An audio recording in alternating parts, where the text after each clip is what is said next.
Muito bem, voltamos a falar direto da página do Jornal Visão Espírita no YouTube e no Facebook para mais uma gota de Espiritismo, mais uma gota de O Livro dos Espíritos. Sejam muito bem-vindos ao nosso canal. Todos os dias um vídeo de 10, 12 minutinhos com perguntas e respostas e comentários sobre o Livro dos Espíritos. Hoje nós vamos estamos no capítulo 3º, Criação, do livro 1º do Livro dos Espíritos, e o item é Diversidade das Raças Humanas.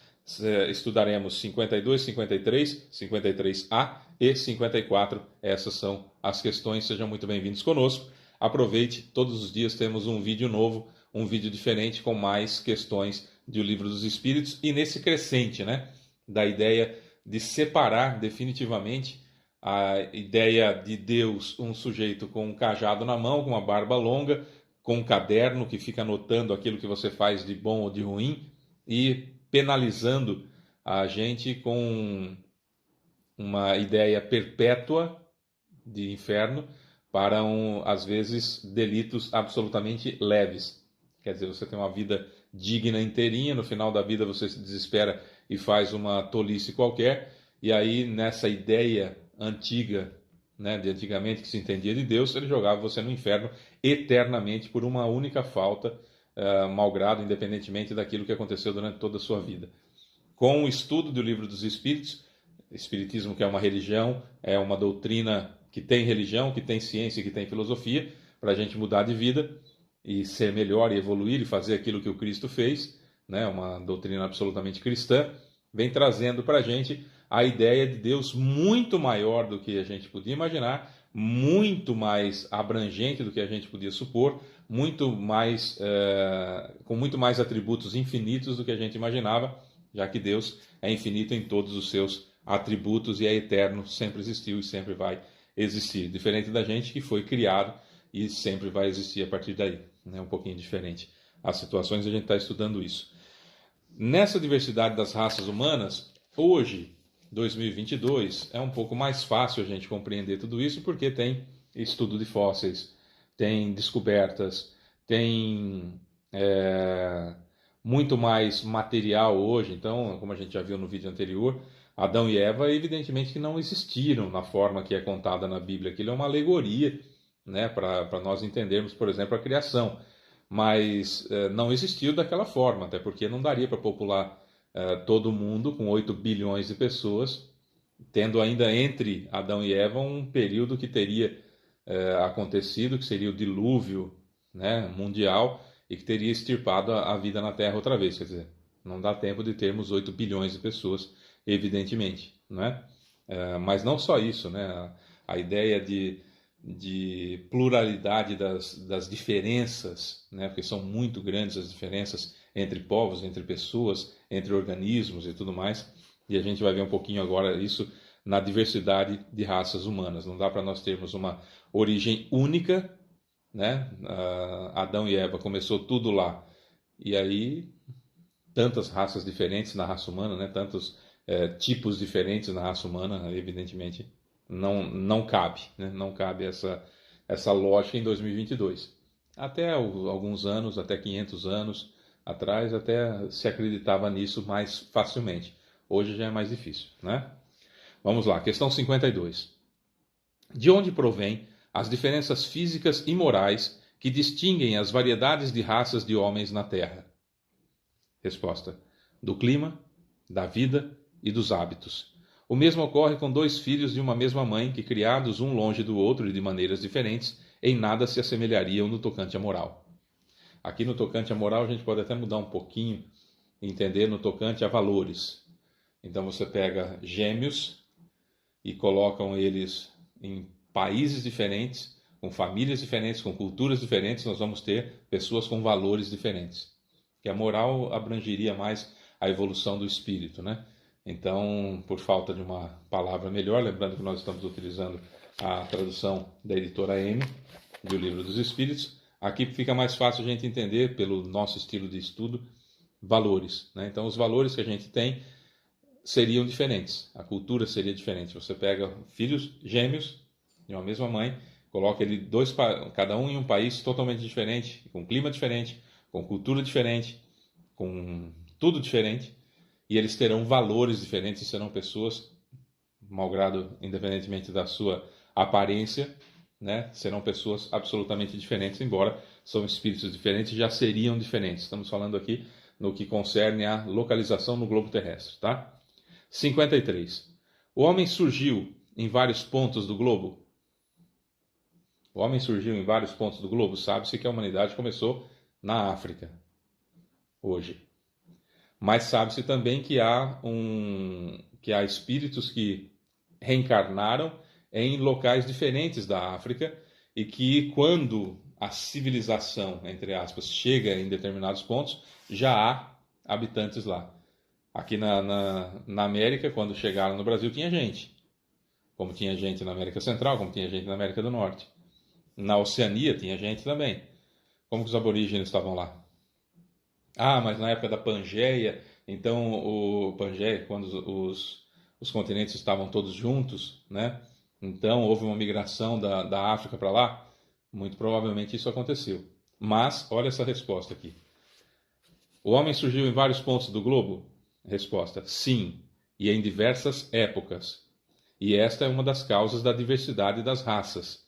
Mais tarde, os homens, dispersando-se nos diferentes climas e aliando-se a outras raças, formaram novos tipos. No livro A Caminho da Luz, dá para ver bem isso, também no livro Exilados de Capela, dá para ver bem isso, essa situação das raças que chegaram de Capela, dos espíritos que tinham seus perispíritos conformados daquela forma, que habitavam esse planeta que orbita a estrela Capela, as estrelas, porque são duas, né, do sistema solar de Capela, são duas estrelas que chamam Capela, e tem um desses planetas que orbitam lá, houve o degredo para cá, para a Terra, foram exilados para cá. Esses espíritos se instalaram em pontos diversos no nosso globo. Incas, maias e astecas é um grupo, os egípcios outro grupo, quem mais? A raça adâmica outro grupo, os asiáticos outro grupo, né, que também vieram de Capela. Então, em várias épocas da humanidade, nós tivemos espíritos encarnando, chegando pela primeira vez, vamos dizer assim, na Terra. Tá? Mas isso lá atrás também acontecia na época dos Australopithecus. Australopithecus nanicus é aquele primeiro macaquinho da escala do Darwin, sabe? Lembra da escala de Darwin? Primeiro macaquinho, Australopithecus nanicus. Quando surgiram as primeiras encarnações, quando a Terra ainda era planeta primitivo, e surgiram as primeiras encarnações aí estamos falando de espíritos, era no mesmo clã, vamos dizer assim, lá na família de Australopithecus, tinha lá 30 membros, um era espírito, 29 era princípio inteligente, né? Porque eram as primeiras encarnações desse espírito. Então, aos pouquinhos, vai indo, e aí nós temos um momento que chega desses 30 membros do clã, os 30 são de espíritos. Isso aconteceu em várias partes do globo também. Questão 53A.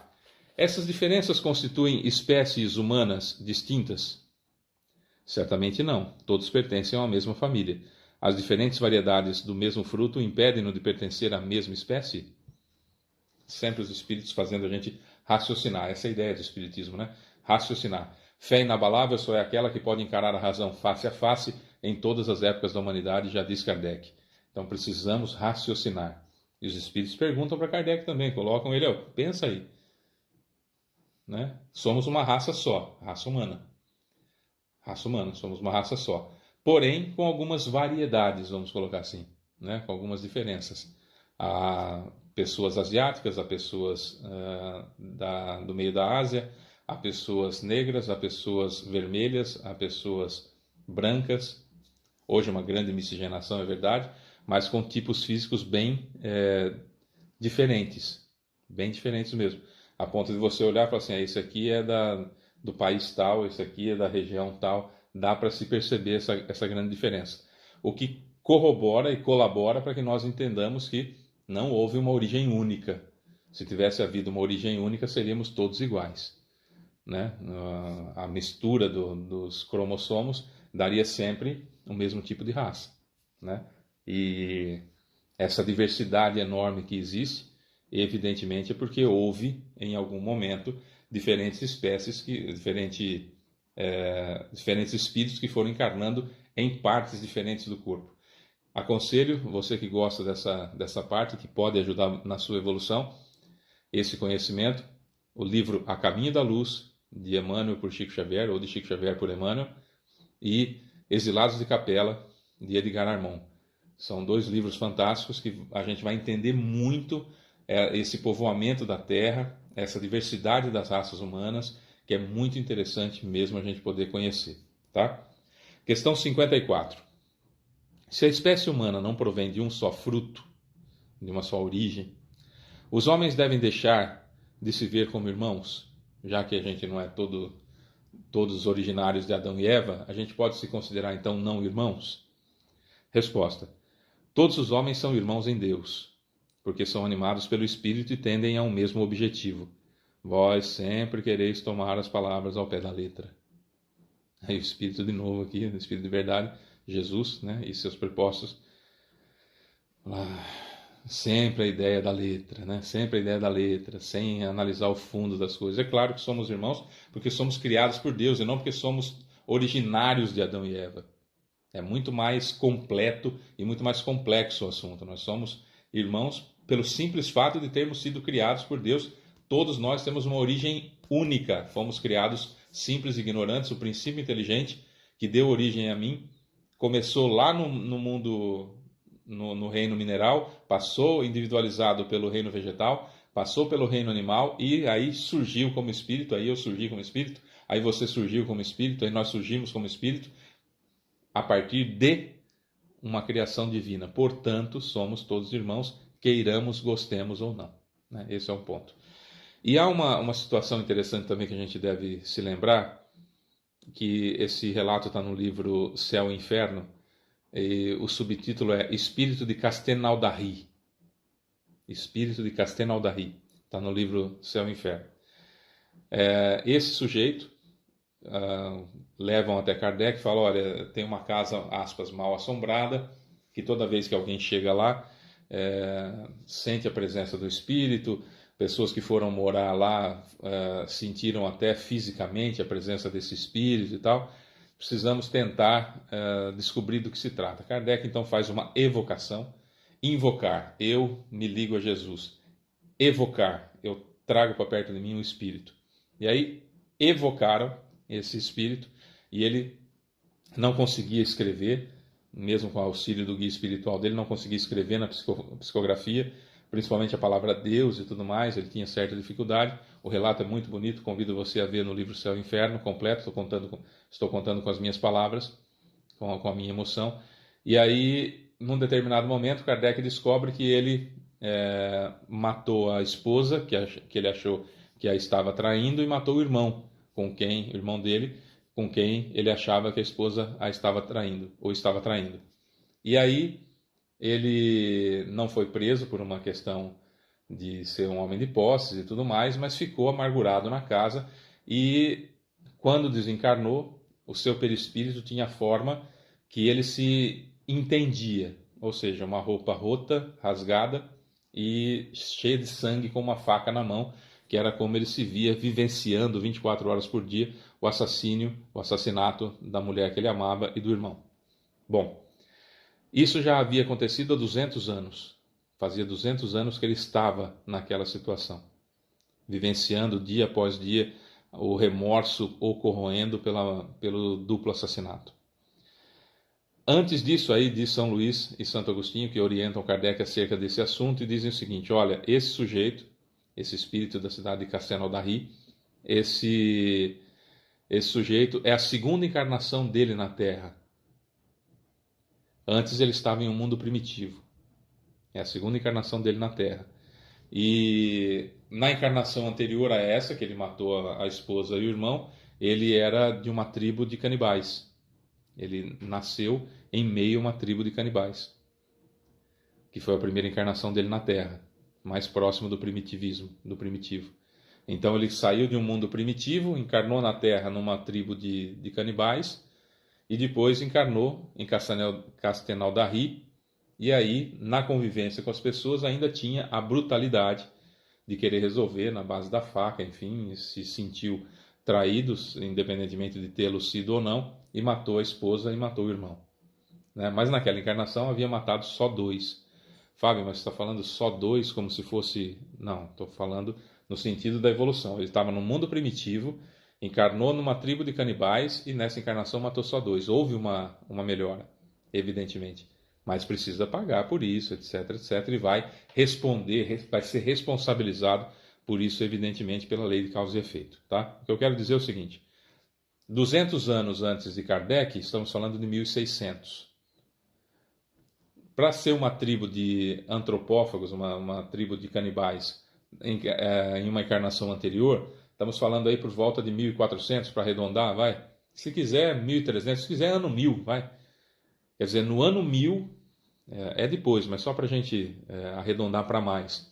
No ano 1000 ainda havia espíritos que estavam saindo do mundo primitivo e encarnando na Terra, já que eles tinham condições de encarnar em planeta de provas e expiações, encarnavam pela primeira vez na Terra, como em um planeta de provas e expiações. Então, é aquilo que a gente sempre fala. Na Terra, que ainda é um planeta de provas e expiações, nós temos espíritos que estão começando provas e expiações, encarnando pelas primeiras vezes em planetas de provas e expiações, e espíritos que já não têm mais necessidade de encarnar em planeta de provas e expiações, aguardando apenas, às vezes até encarnado, aguardando que a Terra transceda, transporte-se, cresça e evolua para um planeta de regeneração para poder encarnar. Então nós temos toda essa escala, daqueles que estão pela primeira vez em um planeta de provas e expiações, àquele que o planeta de provas e expiações já é desnecessário para a evolução daquele espírito.